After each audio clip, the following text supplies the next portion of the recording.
মাকসুদ সাহেব নিজেকে খুব নির্দোষ দাবি করেছেন বেশ কয়েকবার, আপনারা আমাকে রেফার করেছেন। তো সেখানে উনি বলেছেন যে দুদকের ব্যাপারে যে ওনার ব্যাপারে যে অভিযোগ করা হয়েছে, দুদক নাকি চার্জশিট থেকে ওনার নাম কেটে দিয়েছে। এখন দুদক অথবা পুলিশ বাংলাদেশে কার নাম কিভাবে ঢুকায় আর কার নাম কিভাবে কাটে, এই জিনিস তো আমরা 16 বছরে আওয়ামী লীগের আমলের খতিয়ান চলছে। এই নাটক সিনেমার গল্পটা আসলে আমাদেরকে বইলা লাভ হবে না। ধরে নিলাম আপনি ফেরেশতা মানুষ, আপনার কোনো গুনাহ নাই, জীবনে কোনো অন্যায় কাজ করেন নাই, কিন্তু আপনি কিন্তু বিশ্বাস করেন না।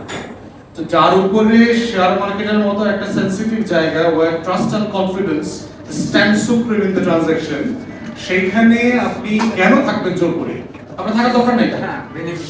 তো সেই জায়গাতে আমরা বোধ করছি যে আমরা যেটা বারবার দাবি করেছি যে উনি সহ শুরু করে আইসিবির যে লিডারশিপ আছে, এক্সচেঞ্জ কমিশনের যে টোটাল কমিশনার যে লিডারশিপ আছে, they simply must resign and go।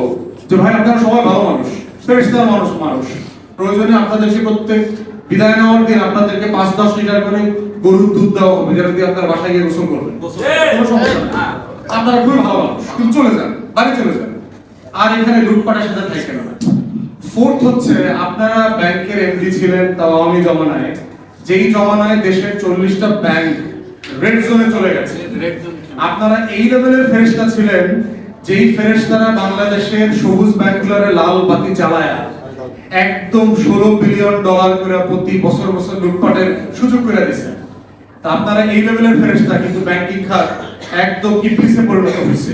তাহলে ফেরেশতার আমলনামা দিয়ে যদি ইবলিস বানানো যায়, তাহলে সেই ফেরেশতা দিয়ে দেখতে শেয়ার মার্কেটে তো ইবলিস বানানো যাবে।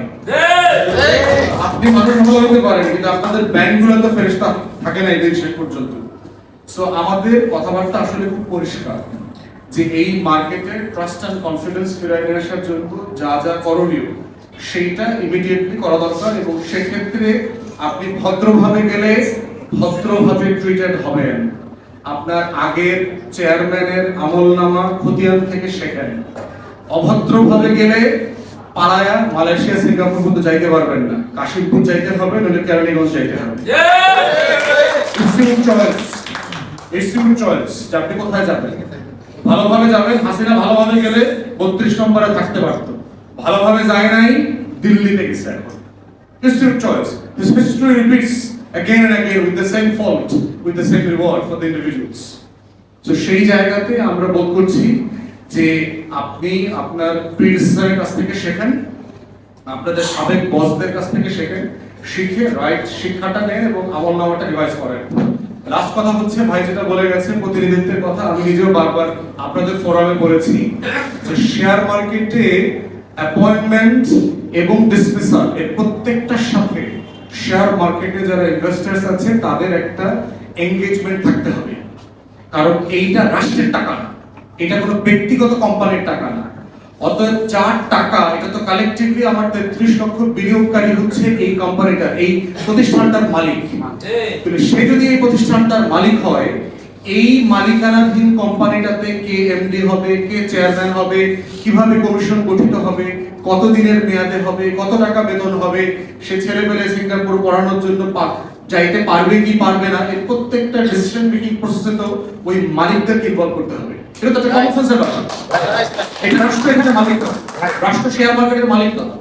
রাষ্ট্র হচ্ছে শেয়ার মার্কেটকে ফ্যাসিলিটেট করবে, যে শেয়ার মার্কেটে যেহেতু আমার 33 লক্ষ নাগরিক এখানে তাদের আমানতকে পুঁজি করে পুঁজিটাকে বিনিয়োগ করছেন, এটাকে সেফগার্ড করবার একটা রেসপন্সিবিলিটি আছে।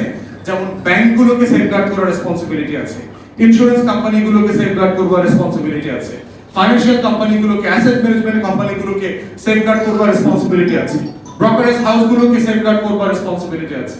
তো সেই জায়গাতে আমরা বারবার দাবি তুলেছি যে শেয়ার মার্কেট রিলেটেড যত পদ পদবি আছে, যত ইনস্টিটিউশনস আছে, এই প্রত্যেকটাতে অ্যাপয়েন্টমেন্ট ডিসমিসালের ক্ষেত্রে terms and reference, terms and condition সবকিছু ঠিক করবার ক্ষেত্রে আমাদের যারা পুঁজি বাজারে বিনিয়োগকারীরা আছেন ভাই বোনরা, ওনাদের মাধ্যমে গণশুনানি করে সিদ্ধান্ত নিতে হবে। এবং এই সিদ্ধান্ত নিলে যেটা হবে, আস্থার জায়গাতে রাষ্ট্রকে আর বিপাকে করতে হবে না, রাষ্ট্রকে বারবার জবাবদিহিতার আওতায় আনতে হবে না। এইটা একটা কোঅপারেটিভস এর মডেলে আমাদের শেয়ার মার্কেটে নিয়ে যাওয়া দরকার। যে এটা is invested by the investors, by the citizens, is run by the citizens, operated by the citizens, administered by the citizens, judged by the citizens, নাগরিকরাই হচ্ছে এটার মোদ্দা কথা। পুঁজিবিজি বিনিয়োগকারী যারা আছেন তারাই এই প্রতিষ্ঠানটা চালাবেন, রাষ্ট্র শুধু ফ্যাসিলিটেট করবে। এই মডেলে না যাওয়া পর্যন্ত শেয়ার মার্কেটের যে নাটক, সিনেমা, গল্প, উপন্যাস, তথ্য কথা আমরা গত কয়েক যুগ থেকে দেখে আসছি, সেখানে কোনো সমাধান আমরা স্থায়ীভাবে যেতে পারবো না।